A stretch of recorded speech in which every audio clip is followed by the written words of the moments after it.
Eh bien, bonjour à tous. On entame cette troisième table ronde, 3/4 d'heure de discussion autour d'un sujet qui a été un peu évoqué dans les précédentes tables rondes, qui est les prix de l'immobilier et derrière la formation de ces prix. Et bien sûr, en dernier ressort, la terre, le sol, qui est un des grands vecteurs, un grand élément dans la formation du prix aujourd'hui. On le voit dans le Pays Basque, on le voit dans des territoires comme Biarritz, où la possession du foncier est une sorte de... la détention d'une sorte de lingot d'or et des phénomènes de rétention, des phénomènes de spéculation qui sont en train d'apparaître et qui sont en train d'empoisonner en fait ce marché immobilier, d'empêcher sa fluidité et en fait d'emboliser l'ensemble du marché. On va en discuter ensemble avec nos deux invités. Alors, je commence par vous, Olivia Mez. Vous êtes DGA Ville Durable de la ville de Saint-Denis. Et Édouard de Kecker, vous êtes, professeur à l'ESSEC, titulaire d'une chaire qui est la chaire d'économie urbaine.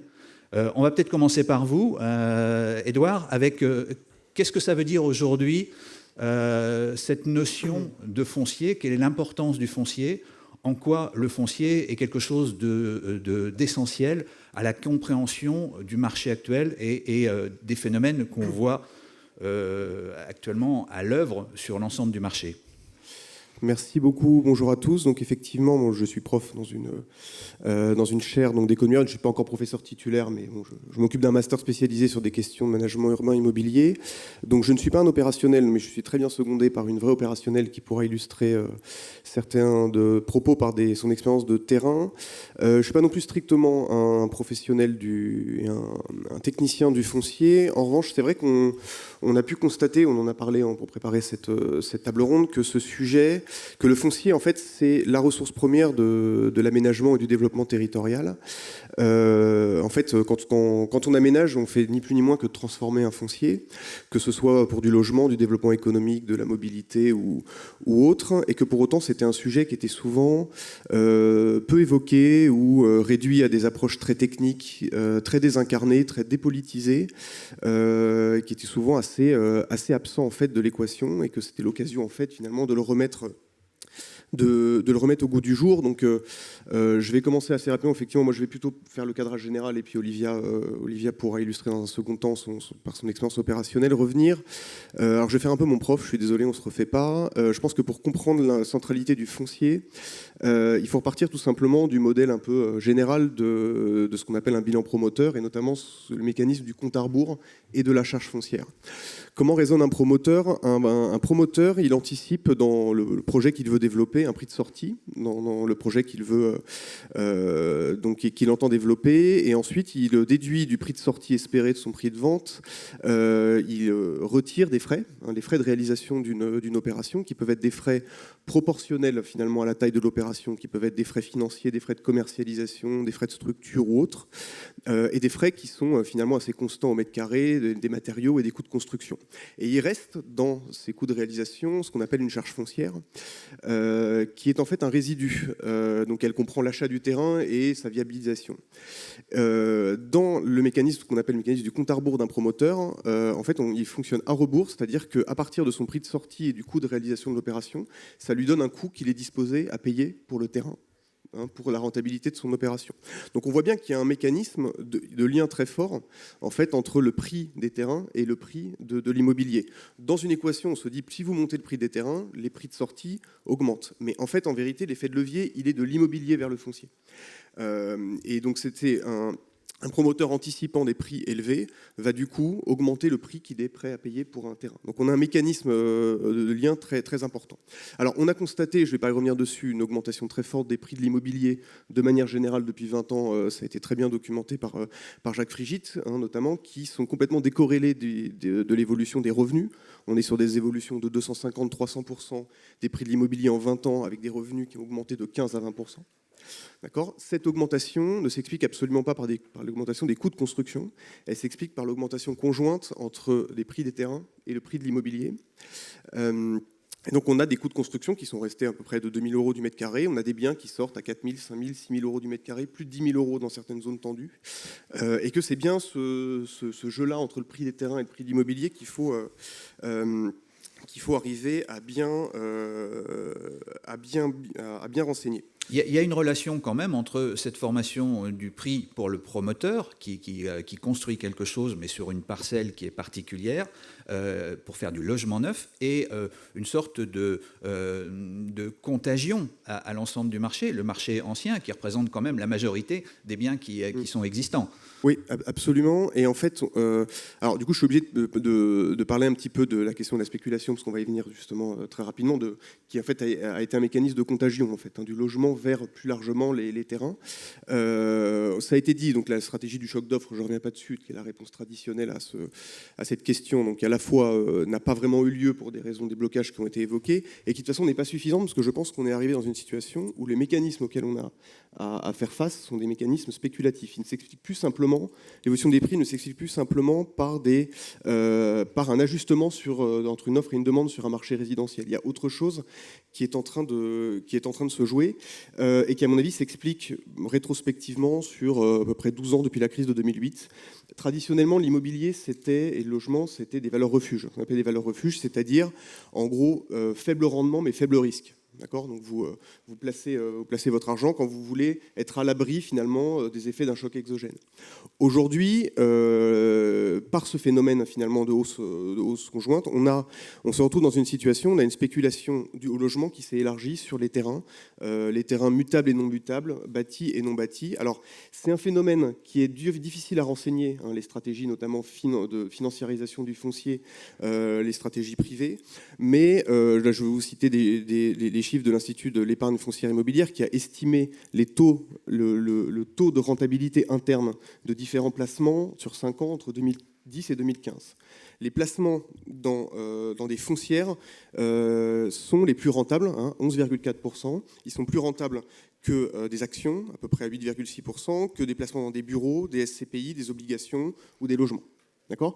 Et après, on a des témoignages finalement d'opérationnels de terrain qui voient arriver des nouveaux acteurs qui achètent des terrains, notamment des banques, des compagnies d'assurance qu'on ne voyait pas arriver sur ces créneaux-là, et qui achètent dans des stratégies, vous l'avez dit, de captation et de rétention de foncier stratégique. Donc ce mécanisme de spéculation sur l'immobilier s'est élargi par ce lien qu'on a évoqué à la question des terrains.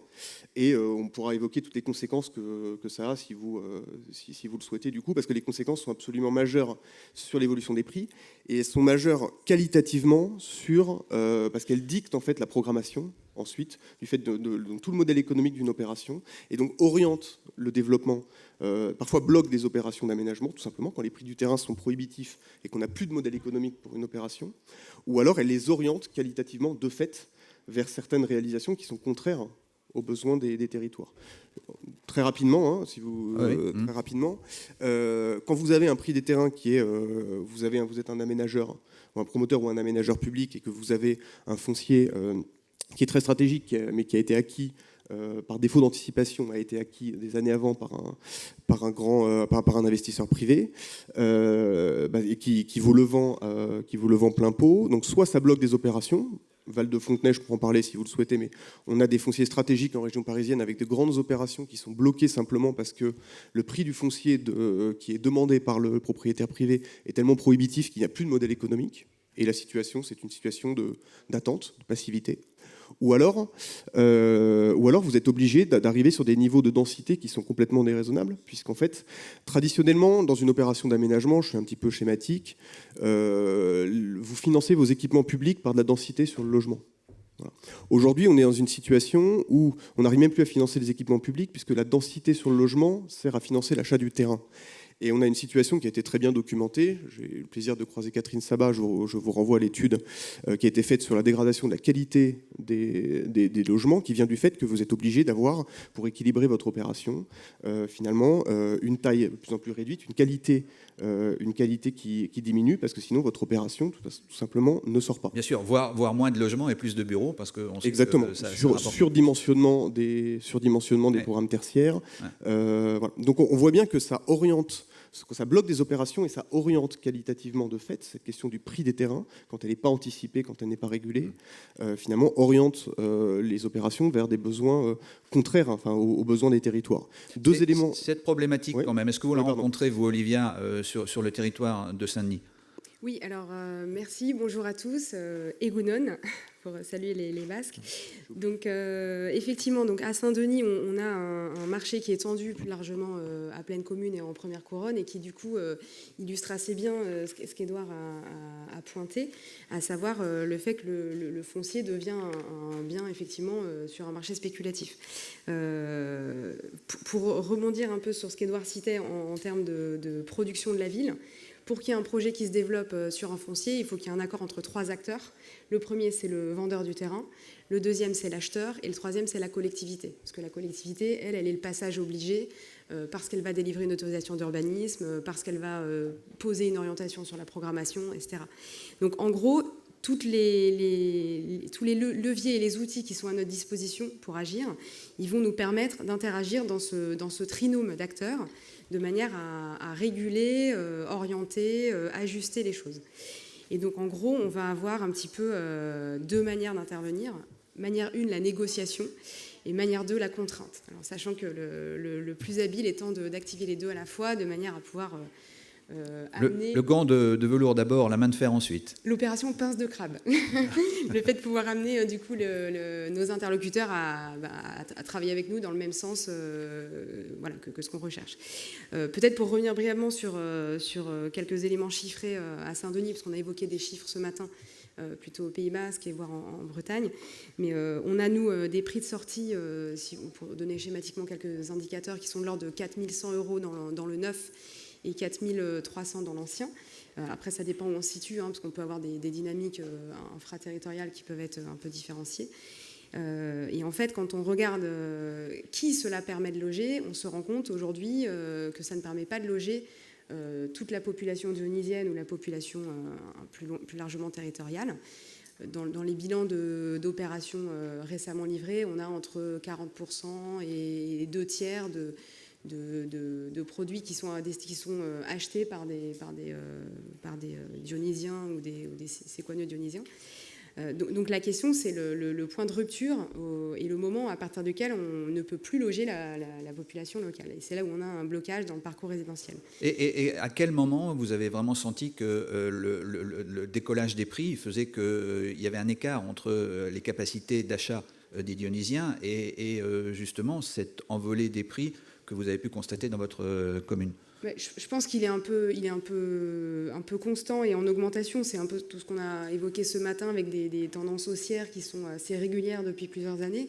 Après, le sujet, je pense que c'est ce qui a été pointé ce matin sur l'écart entre la capacité des ménages et le prix des loyers. Donc en fait, d'où l'intérêt, et c'est ce qui est porté à Saint-Denis, de créer un 3e marché résidentiel en ayant recours au BRS, de manière à ce qu'on étoffe les choses entre d'une part le logement libre, d'autre part le logement social, et puis ce marché BRS qui va permettre d'écraser la valeur foncière dans le prix du logement et de loger une part de la population qui finalement ne trouve à se loger ni dans le premier ni dans le 2e marché. Mais avant qu'on arrive aux instruments dont vous disposez, est-ce que vous pouvez nous expliquer comment vous appréhendez cette masse? C'est-à-dire vous êtes une commune, vous êtes une municipalité qui est un petit peu gestionnaire sur le long terme d'un territoire, d'un foncier. Comment est-ce que vous l'appréhendez? Comment vous l'identifiez? Comment est-ce que vous avez cette image qui permet finalement derrière un pilotage?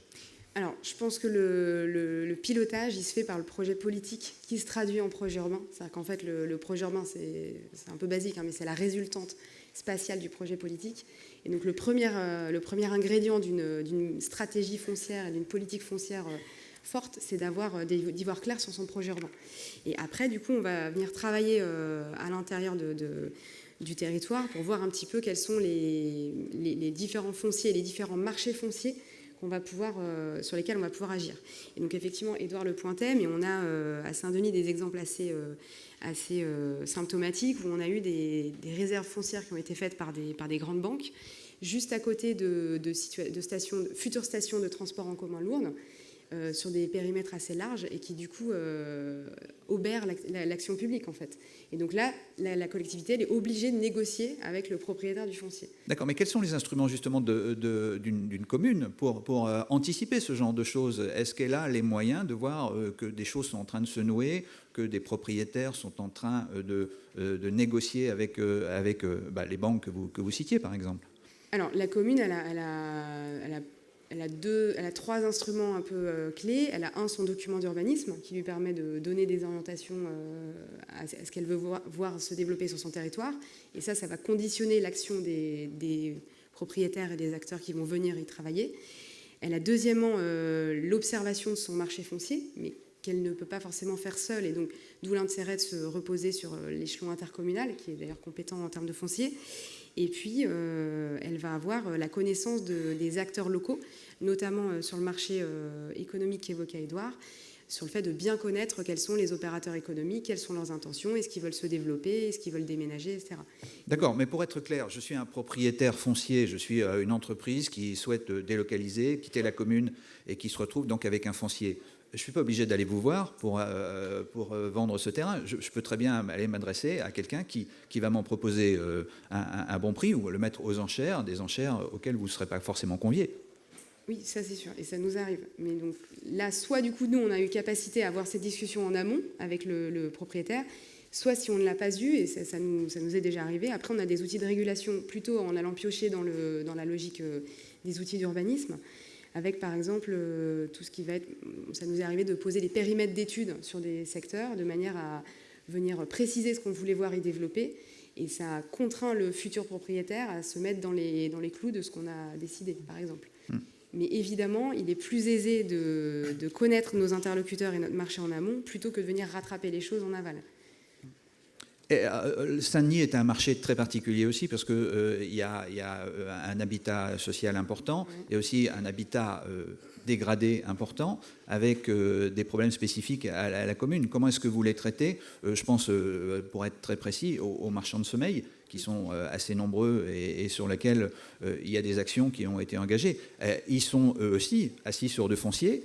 Et peut-être est-ce qu'ils profitent de ce foncier en disant pour le moment j'obtiens bien sûr des revenus qui sont très élevés et illégaux sur cette location, et puis derrière je suis assis sur ce petit tas d'or et un jour je le vendrai 3 ou 4 fois plus cher que je ne l'ai acheté. Alors effectivement, on avait évoqué ce marché spécifique quand on a préparé les échanges. On a à Saint-Denis une prévalence assez forte d'habitat indigne. Je pense qu'on est avec Marseille, et je salue Franck Caro, peut-être les 2 collectivités qui avons la plus forte prévalence d'habitat indigne sur nos territoires. À Saint-Denis, ça représente 20% du parc privé, c'est-à-dire qu'un logement sur 5 est potentiellement frappé d'indignité dans le parc privé, donc c'est énorme. Et du coup, ça, combiné avec le fait qu'on a une très forte pression sur le marché du logement, ce sont des logements qui sont occupés. Donc c'est-à-dire qu'on n'est pas du tout face à un parc dégradé qui est vacant et qu'on pourrait imaginer traiter avec une logique de projet. On est face à des situations sociales de ménages qui sont dans la grande difficulté. Et effectivement, le propre des marchands de sommeil, c'est de loger des personnes qui sont dites vulnérables et qui donc n'ont pas les moyens de se loger ailleurs. Et donc il va falloir qu'on traite en priorité des situations sociales assez lourdes. Donc ça, c'est une priorité très forte de la majorité dionysienne, de traiter, d'éradiquer l'habitat indigne. Et donc ce qu'on a, nous, mis en place, c'est d'abord une action très suivie au niveau de tous les signalements qu'on peut recevoir et de manière à traiter les situations au fil de l'eau. Deuxièmement, encore une fois, je reviens sur la question du projet urbain, mais une identification des îlots prioritaires sur lesquels on va intervenir, de manière à pouvoir les reconvertir en logement durable. Et donc ça implique une action foncière très forte et un remembrement foncier pour pouvoir transformer des logements qui vont aujourd'hui être... on a un tissu urbain très ancien, avec parfois des immeubles un peu frites, et dans lesquels, quand bien même on les réhabiliterait, on n'arriverait pas à produire une qualité d'habiter qui soit celle qu'on souhaite aujourd'hui. Donc ça nous impose de venir travailler sur le remembrement foncier. Et donc pour ce faire, nous, on fait appel à la Soreca, qui est un outil dédié sur la lutte contre l'habitat indigne. Et on travaille très en amont sur ces logiques foncières, et on a recours à la fameuse loi Vivien, qui nous permet d'exproprier sur fondement d'insalubrité. Et aujourd'hui, si on a pu, depuis les années 70 et l'avènement de cette loi, aboutir à pas mal d'opérations de sortie d'habitat indigne, on a des jurisprudences récentes qui sont très restrictives par rapport à ça, de 2021, et qui nous empêchent de pouvoir aller au bout de ces expropriations sur motif d'indignité. Donc ça, parmi les éléments de proposition, c'est quelque chose qui est très porté à Saint-Denis, de venir modifier le périmètre d'intervention de la loi Vivien de manière à ce que ce soit plus à la main des collectivités et qu'on aille vraiment contraindre ces marchands de sommeil à laisser leurs biens au public pour qu'on transforme l'habitat. Donc on a ce premier outil. Après, on en a parlé ce matin, mais l'encadrement des loyers qui du coup doit rétroagir sur le foncier. Donc là, je rebondis sur ce qu'expliquait Édouard, sur la porosité entre le prix de sortie et le prix du foncier. Si on agit sur le niveau locatif, mécaniquement, on devrait voir un effet sur le prix de foncier qui, pour l'investisseur, n'est pas le même, vu la rentabilité qui bouge. Bon, ça, on a vu que c'était difficile pour le moment de mesurer cet impact et qu'il est pour le moment pas tellement visible dans les marchés sur lesquels on s'est penché. Non, parce qu'il est récent et nous, on vient juste de le mettre en place à pleine commune, mais pour autant, c'est un outil qu'on active aussi dans le panel des outils qui sont à notre disposition et qui doit contribuer à ce qu'on y arrive. On va justement parler des outils. Le foncier, un bien qui n'est pas comme les autres.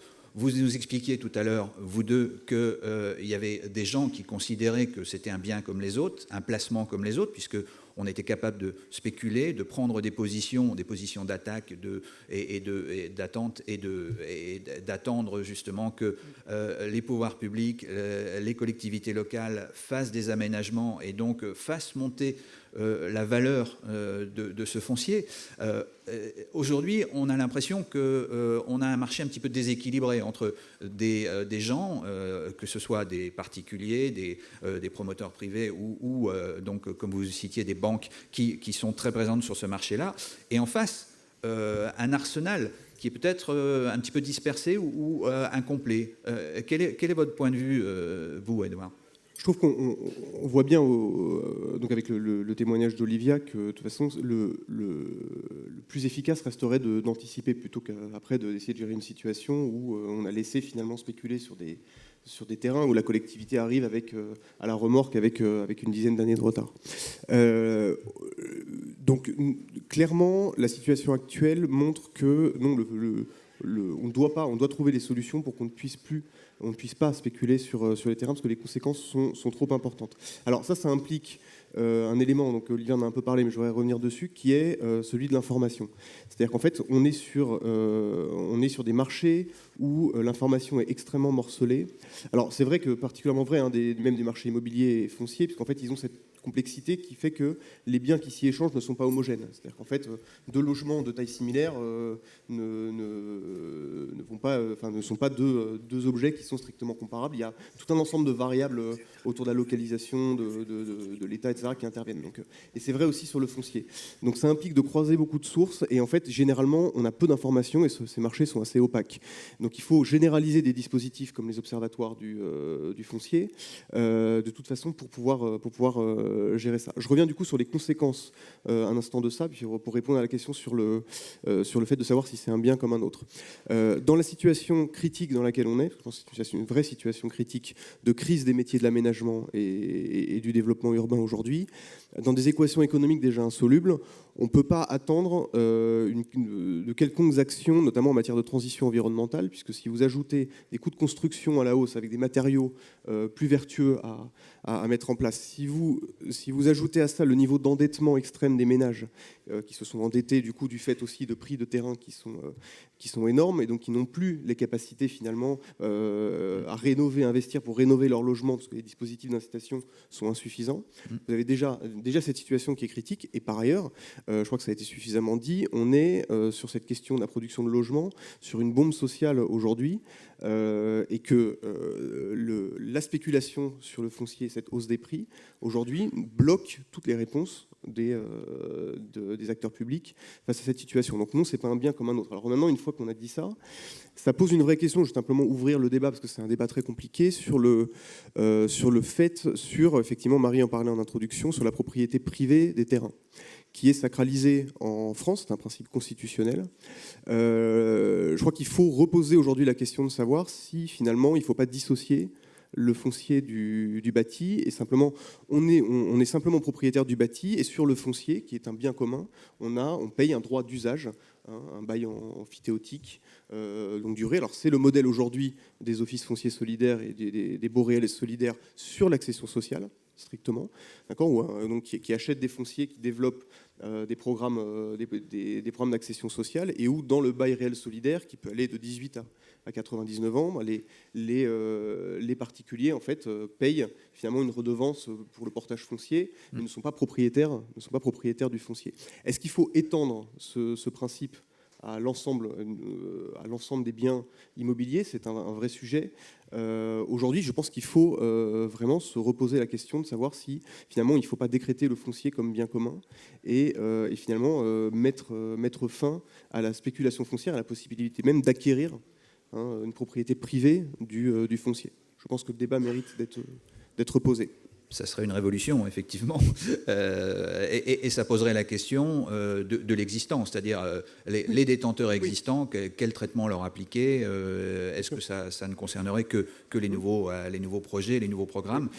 Non, mais c'est un vrai problème. C'est de toute façon un changement de paradigme absolument majeur, ouais. Mais je crois qu'il faut, quand on interroge un peu les effets que ça pourrait avoir de faire des réformes de ce type-là, il faut aussi mettre ça en regard des risques qu'on prend dans la situation actuelle, parce que moi je pense, je ne suis pas alarmiste de nature, mais je suis très très inquiet depuis 2 ans sur le sujet. Je pense qu'on est vraiment, d'abord on vit une vraie crise de l'action publique plus largement, et on est face à une situation de bombe sociale sur cette question du logement, et donc il faut aussi mettre en regard les effets possibles de vrais changements de paradigme au risque qu'on prend à laisser filer la situation actuelle sur le plan social et politique.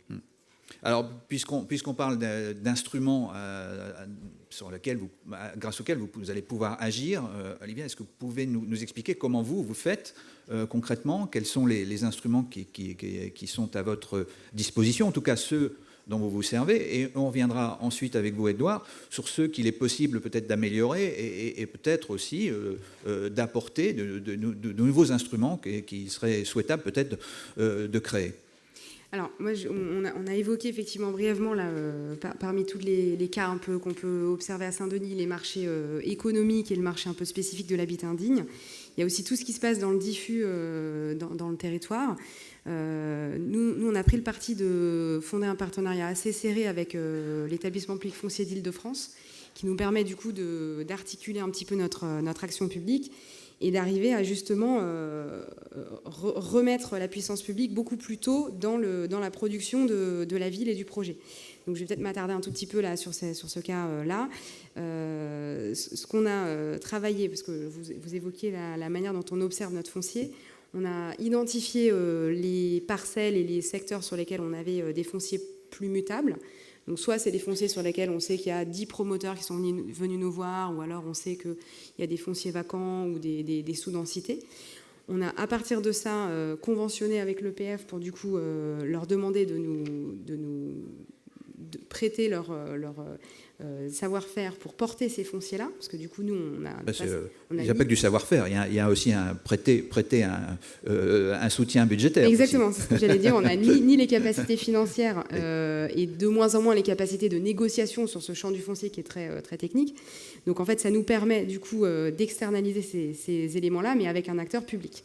Et donc, cette action-là, elle marche avec, encore une fois, la logique du projet urbain qui est porté. Et donc, nous, on pilote des études urbaines qui nous permettent de définir qu'est-ce qu'on veut voir développer sur ces secteurs-là en programmation, en densité, en qualité, sachant que l'objectif qu'on se fixe, parce que ce matin, on a beaucoup parlé de construire plus, mais on est aussi dans un objectif de construire mieux. Et ça ne se fait que si on a un peu de marge de manœuvre qu'on peut trouver, notamment dans le bilan de construction. Donc on travaille de cette manière-là, et donc on arrive par ce biais-là, alors ça prend un peu de temps, mais du coup à ce que les propriétaires fonciers sachent que lorsqu'ils ont un foncier qui est ciblé, il va être vendu à l'opérateur EPF. Donc ça ne sert à rien d'aller négocier avec des promoteurs qui de toute façon vont être en difficulté pour obtenir des permis de construire de notre part, parce qu'on va être dans un écart assez fort entre ce que nous on va vouloir développer et ce qu'eux vont pouvoir proposer, du fait de la surenchère du foncier, de l'écart entre ce qu'ils vont proposer en termes programmatiques et ce qu'on va vouloir poser. Et ça nous permet comme ça d'agir en amont. Quand on n'y arrive pas, on est contraint d'avoir recours à la préemption, mais qui est finalement un peu l'outil de la dernière chance. C'est-à-dire qu'on est vraiment en fin d'intervention publique.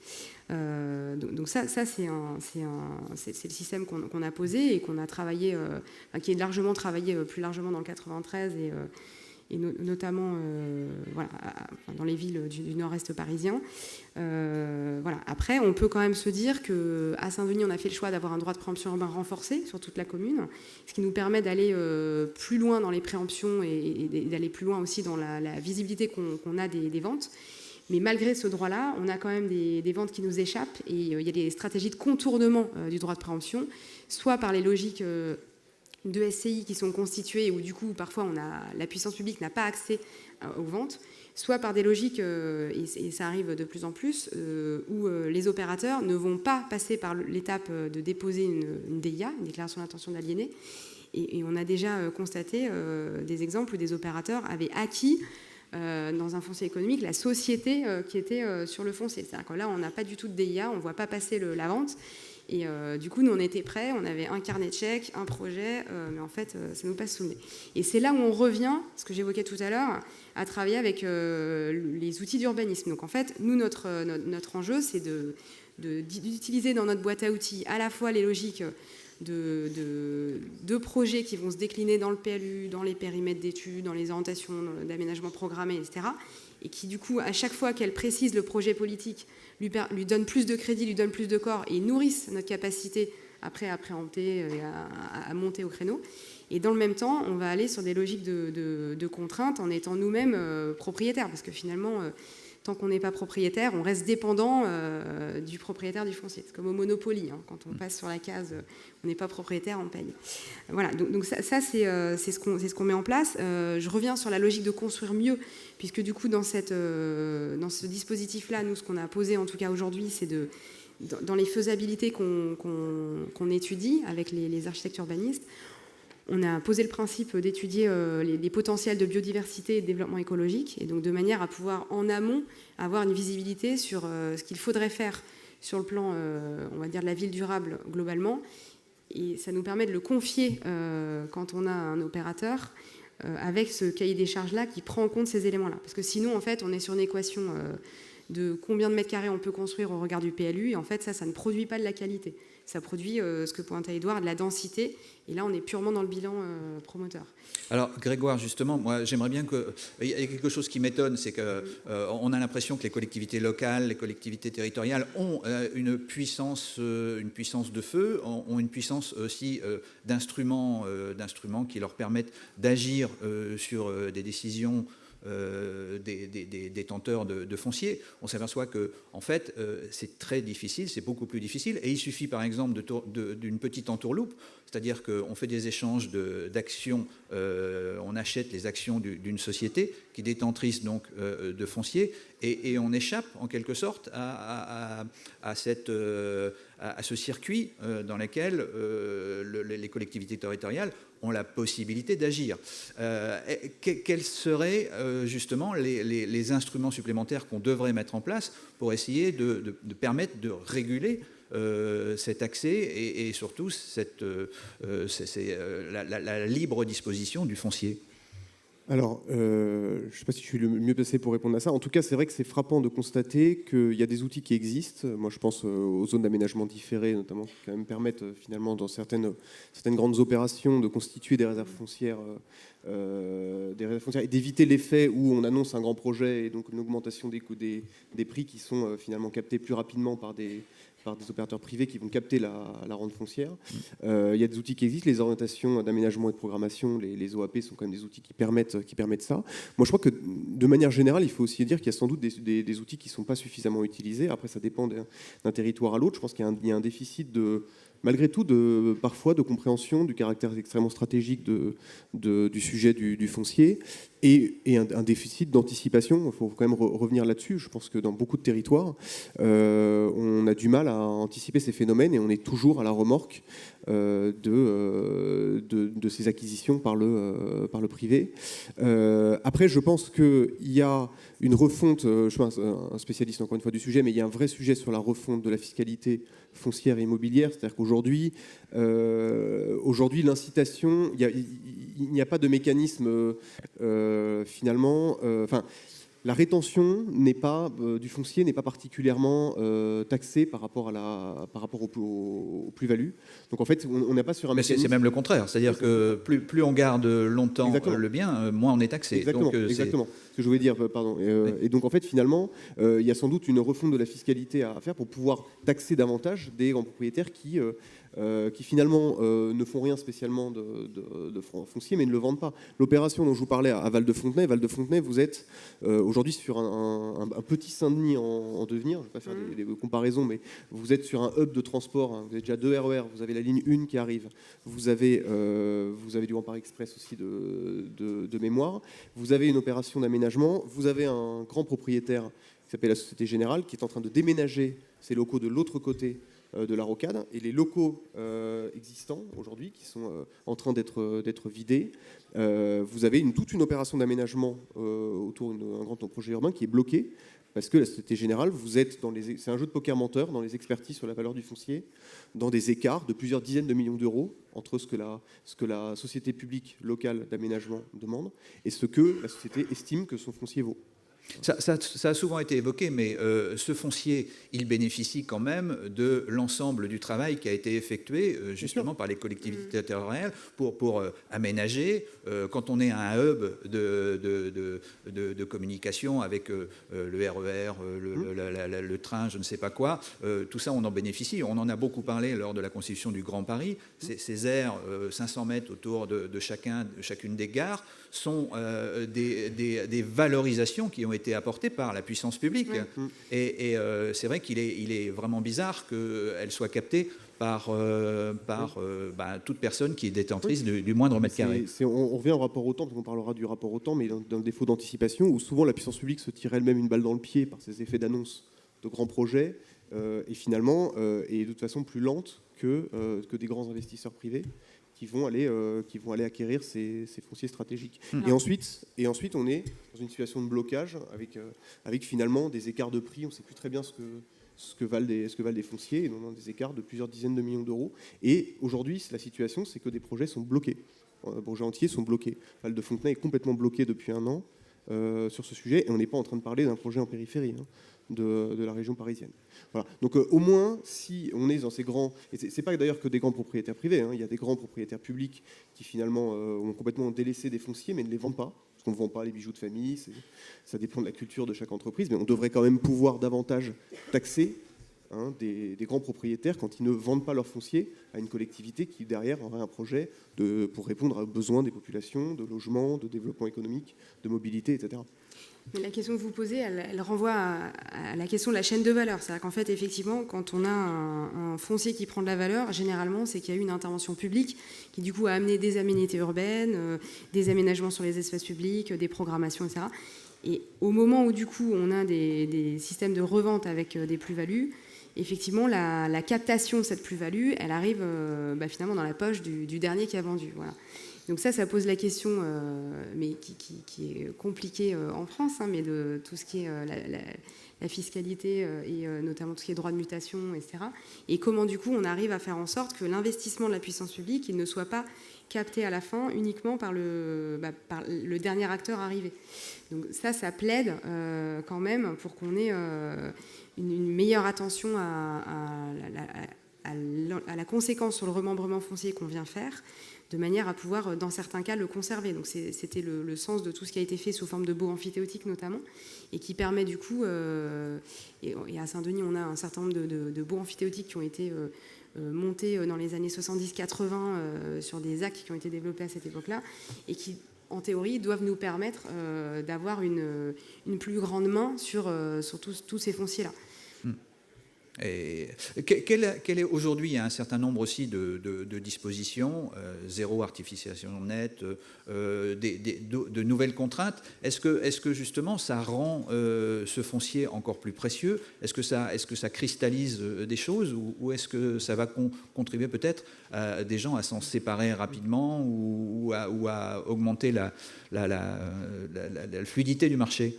Moi, j'ai le sentiment que dans l'état actuel des choses, le zéro artificialisation nette ne fait que renforcer la course au foncier et à la rétention par des grands investisseurs qui, malheureusement, encore une fois, j'en reviens là, vont plus vite. Et moi, ce qui m'inquiète, c'est que la puissance publique a 10 ans de retard au moins sur ce sujet, et qu'aujourd'hui, il va falloir soit développer des outils radicaux pour pouvoir récupérer des fonciers stratégiques, parce qu'on ne va pas pouvoir les acquérir à des prix complètement déraisonnables.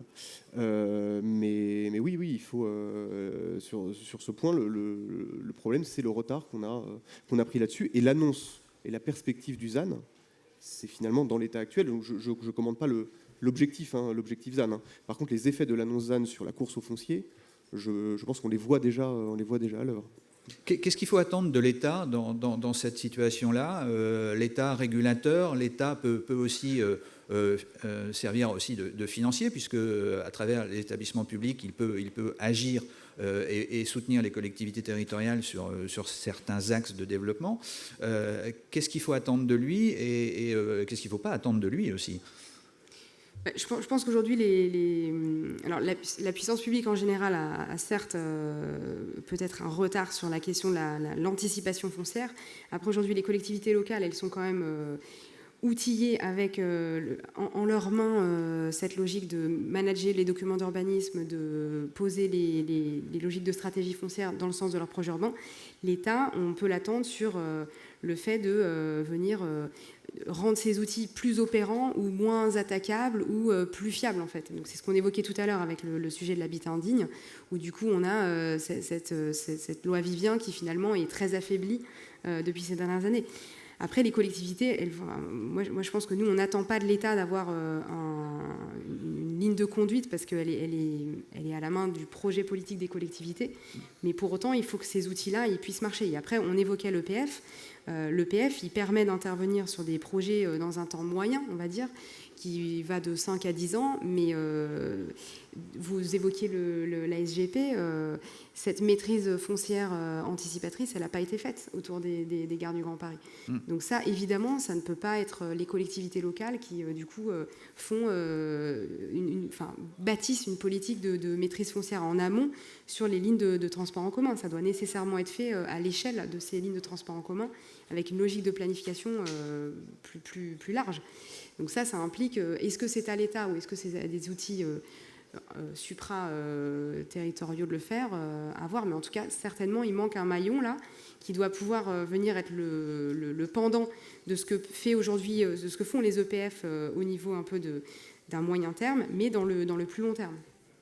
On a quand même l'impression, maintenant que ce problème du foncier a fini par impacter l'accès au logement de tout le monde, que les politiques, de manière générale, découvrent un petit peu le problème ou en tout cas se disent il faut faire quelque non, chose. Je ne pense pas que les politiques découvrent le problème. Non, je pense que mais les élus, les élus locaux, en tout cas, tous les jours, ils ont dans leur bureau des gens qui veulent vendre ou acheter des terrains. D'accord, mais est-ce que le politique s'est vraiment emparé de la chose? Parce qu'on n'a pas l'impression, il y a eu des rapports la Glaise là-dessus, qui évoquaient beaucoup ça, mais est-ce que derrière, il y a un vrai travail actuellement sur cette thématique du foncier spécifiquement? Alors nous à Saint-Denis on travaille, hein, mais voilà. Non, mais au niveau local, je comprends. C'est vrai que.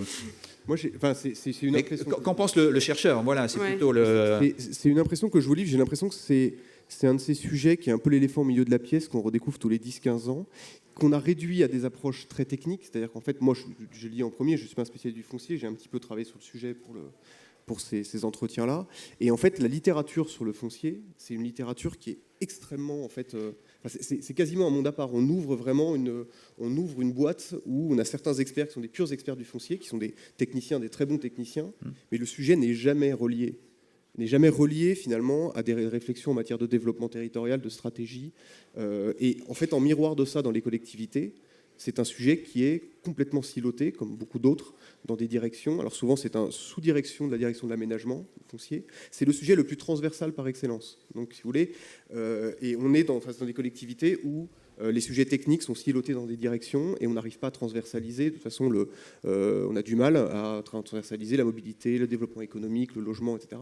Et le foncier, à la base, devrait être le sujet le plus transversal. Il devrait être le point de départ d'une stratégie territoriale. Alors derrière, ça renvoie à la manière dont les portefeuilles d'élus sont distribués aussi, ce qui est aussi une vraie question. Et donc moi, ce qui me frappe à chaque fois, c'est que du coup, on a des collectivités qui produisent des documents de planification avec des diagnostics souvent d'ailleurs très fournis, des objectifs ambitieux, etc.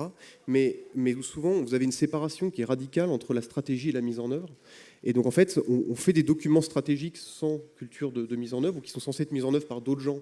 Et donc en fait, il n'y a aucune itération entre stratégie et mise en œuvre. Or, le point de départ de la définition d'une stratégie de développement territorial, en réalité, ça devrait être une cartographie foncière et une identification des points sur lesquels, effectivement, la puissance publique peut avoir une maîtrise foncière et ensuite construire le projet à partir de ça. Souvent, malheureusement, on est encore dans des logiques très descendantes. C'est vrai nationalement et c'est vrai pour les collectivités locales. On fait de la stratégie et ensuite on va regarder sur le terrain si par hasard on ne pourrait pas l'appliquer. Mais alors le foncier est absent, de mon point de vue. Bah moi, je veux bien nuancer le propos parce que du coup, on a du coup, nous en tout cas entre Saint-Denis et Plaine Commune, il y a un travail qui est fait qui du coup permet de cartographier un petit peu les fonciers stratégiques et de les mettre en regard avec les projets d'aménagement et avec ce qui est porté dans les documents cadres PLH, PLU, Trame verte et bleue. Et puis après, on a une intervention qui est beaucoup plus quotidienne sur l'examen quotidien et précis de toutes les DIA qu'on reçoit. Hein. Donc c'est 1300 DIA par an pour Saint-Denis à peu près, ou 1500 les bonnes années, et qui fait qu'en parallèle de cette action sur la stratégie, on a une action en opportunité qui se travaille projet par projet, foncier par foncier. Donc ça, c'est quelque chose qui est fait et qui du coup, est effectivement, là je rejoins Édouard, mais qui est au centre, enfin le foncier c'est le premier ingrédient du projet urbain, mais après encore une fois, le programme tel qu'il est défini pour emmener la ville vers un projet de territoire. Donc, Édouard Oui, juste moi je suis absolument convaincu que les élus dans l'ensemble comprennent évidemment le caractère stratégique du foncier, mais simplement on est finalement face à des... Enfin, je pense qu'il y a un vrai sujet sur le rapport au temps, et le problème c'est qu'on est sur des sujets où quand on doit anticiper, on doit faire de la maîtrise foncière, on ne le fait pas pour son mandat. Et que de manière générale, et les élus sont à l'image de la société, ça devient de plus en plus difficile de se projeter sur le long terme sur tous les sujets.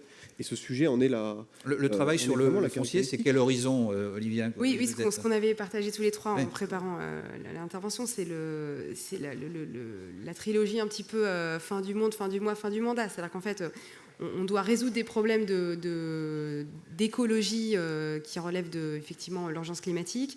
On a des problématiques sociales avec des vulnérabilités très fortes, en tout cas sur nos territoires, qui relèvent de ce qui va se passer à la fin du mois. Et en même temps, l'élu local, en tout cas, lui, il a un mandat pour agir. Voir s'il est réélu, il en a plusieurs. Mais c'est vrai que quand on rentre dans une stratégie foncière, souvent on fait des réserves foncières pour le mandat d'après. Et donc, effectivement, les élus Il faut être sûr d'être toujours là. Comment ? Il faut être sûr d'être toujours là pour en profiter. Soit il faut être sûr d'être toujours là, soit il faut avoir effectivement compris ce qu'on attend quand même de l'élu local, qui est de porter le territoire. C'est-à-dire que et c'est bien cet enjeu-là dont on parle. Donc, mais après, il va falloir arriver à jouer pour qu'on arrive à sortir des choses dans le mandat qui est ouvert, préparer le coup d'après dans le même temps. Et donc c'est là où du coup il faut manœuvrer entre une logique de stratégie qui va être beaucoup plus planificatrice et une logique d'opportunité qui va permettre d'agir. Voilà. Ça, c'est l'essence même de l'action politique. Oui. Je vous remercie tous les deux d'avoir animé cette table ronde. On a quelques minutes, Jean-Luc, je parle sous ton contrôle, pour les questions. Donc je pense que sur ce sujet très sensible du foncier, il y en aura quelques-unes. Alors, ici, est-ce qu'on a un micro? Ou monsieur, levez-vous et puis parlez haut et clair.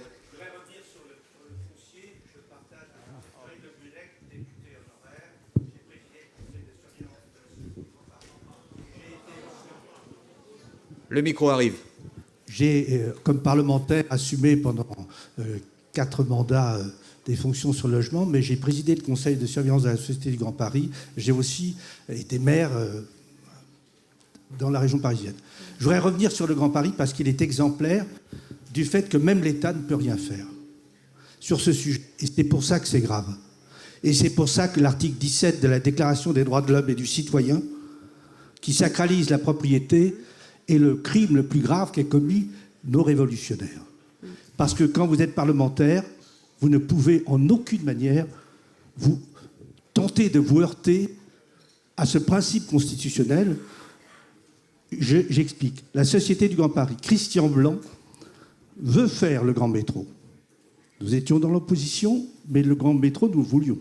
Donc on avait une stratégie d'aide, et il en témoignerait encore. Et il se trouve que, principe numéro 1, il voulait financer une très grande partie du métro avec les plus-values foncières réalisées parce qu'on faisait le métro. Modèle qu'il avait donné comme non rien qu'un. Hostilité de sa majorité, bien sûr, mais hostilité des forces profondes dans ce pays. Et à la fin, le projet de loi adopté prévoit une fiscalisation autour de 5-6%. 5-6%, c'était pas rien, mais ça permettait de financer une partie de la réalisation de l'ouvrage. Il se trouve que la loi de finances supprimait cette disposition. Il n'a pas fallu une année budgétaire pour que la loi de finances supprime la fiscalisation, vous pourrez dans vos analyses lire, supprime la fiscalisation des plus-values foncières.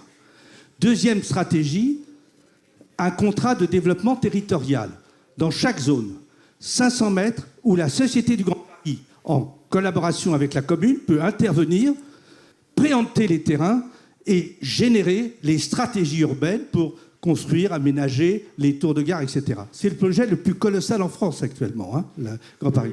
Il se trouve que ce dispositif, non seulement a été pris de côté, mais il a été aussi critiqué, notamment par les grands établissements, comme celui que vous avez cité, cher ancienne collègue, le PFI, qui contestait que la Société du Grand Paris ait une capacité d'agir. Dans l'antépénultième mandature, j'ai moi-même défendu un élargissement de la zone, avec un combat acharné contre des forces profondes, on ne sait pas qui. Mais l'État se trouve figé dans ces situations-là. Et à la fin, les contrats de développement territoriaux prévoient la capacité d'intervention de la Société du Grand Paris autour de 500 mètres carrés autour des gares. Ce dispositif est pratiquement parfait. Il ne l'est pas parce qu'en réalité, il n'y a pas de volonté politique. Et moi, je voulais témoigner avec cette anecdote, on la met de côté, sur le fait que la crise la plus grave qui nous attend tous, dans tous nos territoires, ici, dans cette merveilleuse région, comme dans la métropole du Grand Paris, comme à Rennes ou à Brest, dont on a parlé ce matin, c'est le problème du foncier. Et tout le monde y perdra. L'État, les collectivités et les citoyens. Et moi, je pense que cette explication, ces éléments que vous avez donnés, sont des éléments qui doivent être placés au cœur du débat. La vraie difficulté, c'est qu'il y a un principe constitutionnel sur lequel tout le monde se heurte depuis des décennies, sur tous les bancs d'ailleurs, on a parlé de Cellier et on a travaillé avec Cellier, on s'est heurté à ces dispositifs, on semble aujourd'hui incapable de réunir les éléments politiques susceptibles de faire évoluer, si ce n'est le principe constitutionnel, sa capacité d'être analysé et un peu infléchi, pour que demain matin, ceux qui sont dans la seule stratégie du profit ne viennent pas mettre à néant toutes les politiques de l'habitat, de la constructibilité, de la construction, etc. Et je voulais témoigner, en même temps, dire combien ce problème est devenu crucial pour tous. Eh bien, merci, monsieur. Bravo.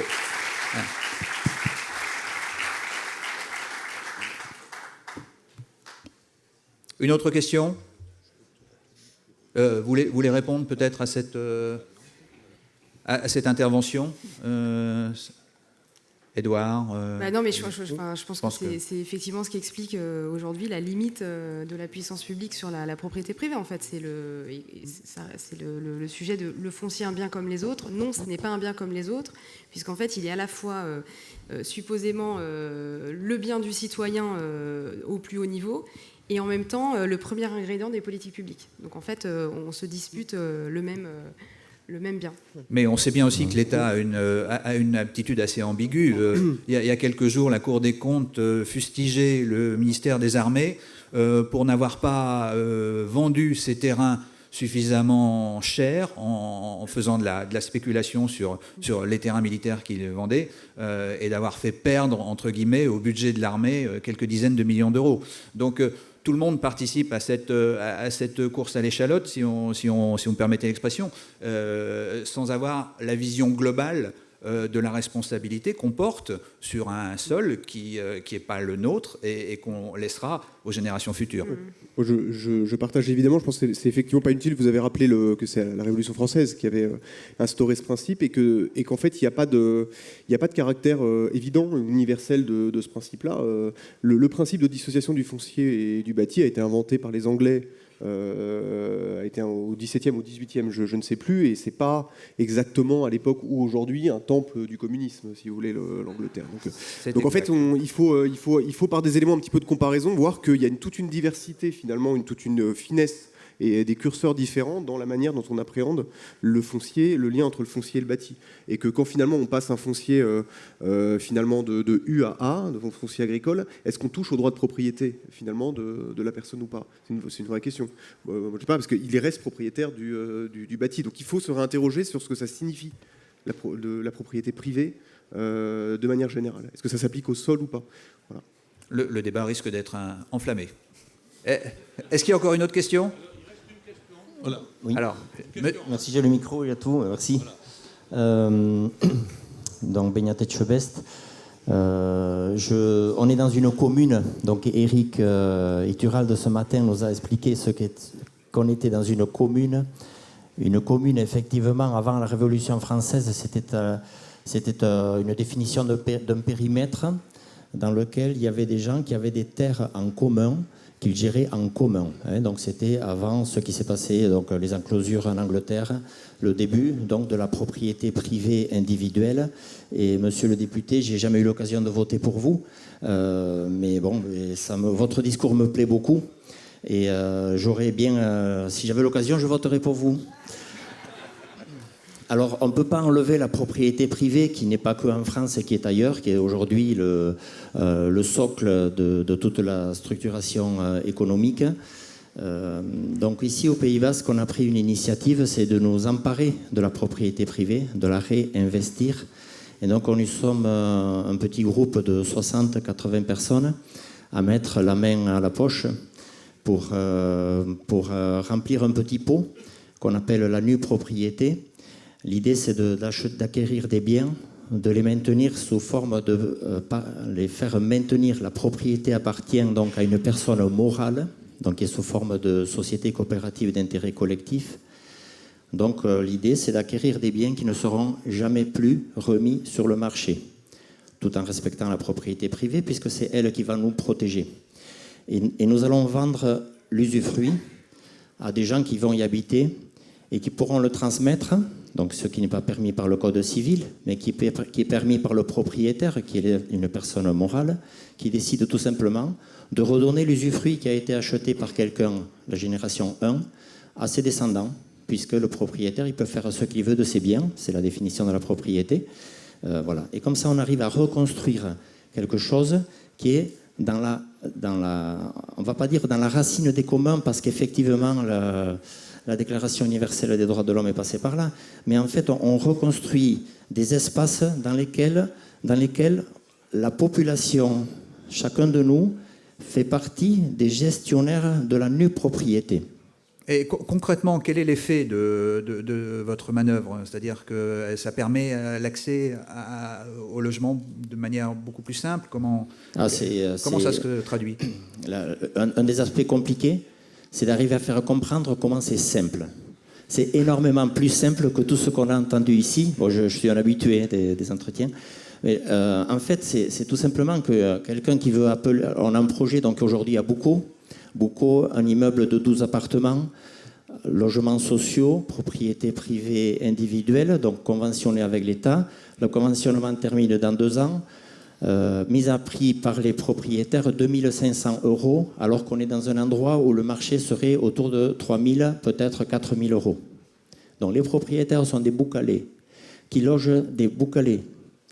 Quand on va, nous, les voir sans argent, avec une idée, on leur dit, voilà, nous on veut tout simplement que les gens qui habitent aujourd'hui dans votre immeuble puissent habiter demain, mais leurs enfants aussi, leurs petits-enfants aussi. Et un des vendeurs nous dit, mais même mes petits-enfants? Voilà, oui, même vos petits-enfants. Alors c'est pas très compliqué. Nous, notre idée, c'est, on achète donc cet immeuble, on revend l'usufruit à chacun des locataires, ceux qui le peuvent, mais du coup, leur propre famille peut se mobiliser, puisque la famille crée un espace à Boucau, transmissible de génération en génération, sans rupture. On arrive à fixer les gens sur place. On arrive à créer quelque chose qui n'existe pas aujourd'hui dans notre monde. C'est la sédentarité choisie. Quelqu'un qui veut s'investir dans un endroit, qui est bien dans un endroit, qui rayonne parce qu'il est dans cet endroit-là, qui sait faire des crêpes aux enfants qui passent, qui sait réparer la voiture du voisin. Cette personne-là, elle est capitale. C'est l'encre qu'il y a, c'est dans ce monde où tout bouge, c'est l'encre de ce quartier-là. Si on met 2 ou 3 encres comme ça, des familles qui se connaissent, eh bien elles font le petit réseau qui retient tout le monde. Qui retient tout le monde dans cette descente qui est infinie. C'est sûr que la propriété privée individuelle, comme on la vit au quotidien, elle nous amène tous au fond du trou, y compris sur les paramètres climatiques, sur tout ce qu'on veut. Nous n'avons aucun moyen de faire face aux enjeux qui se présentent à nous si nous ne mettons pas chacun des habitants à leur place, gestionnaires de leur propre avenir. Donc notre solution, c'est Etxalde, donc ETXALDE.EU, vous pouvez aller voir sur Internet. Cette solution le permet. Voilà. Simplement, on achète tous ensemble, on a une propriété, on la gère sur le long terme, nous et nos petits-enfants. C'est une structure, une personne morale qui est propriétaire des biens. Et l'usufruit, c'est l'usage privé, voilà, qui se transmet de génération en génération avec capacité de vendre cet usufruit. Eh ben moi, si je suis maire, je vous dis bravo pour ma population, mais je fais un petit peu la grise mine parce que ça veut dire qu'il n'y aura pas de transaction et que moi, je n'aurai pas donc à chaque fois un petit pourcentage qui rentrera dans mes caisses. Tout à fait. Vous n'aurez plus besoin de ce pourcentage aujourd'hui indispensable. Vous n'avez pas besoin de payer d'APL. Vous n'avez pas besoin de payer de rénovation de bâtiments. Vous n'avez pas besoin de reconstruire un petit peu plus loin, un peu plus large dans votre commune, parce que le cœur ou le bord de mer est devenu résidence secondaire ou Airbnb. Il n'y a pas de résidence secondaire, il n'y a pas de Airbnb. Les équipements qui ont été, les trottoirs, les écoulements, la fibre, tout ce que l'on veut, les hôpitaux, tout ça sont là pour les gens de là. Il n'y a plus de bouchons à Maignan. Il n'y a plus de bouchons dans le périphérique. Ça n'existe plus. Puisque les gens habitent à un endroit, développent leur emploi à côté, ils habitent là. Ils ne sont plus mis dehors par le marché. Eh bien, bravo. En tout cas, ça prouve que les choses simples ont besoin d'être expliquées. Merci beaucoup.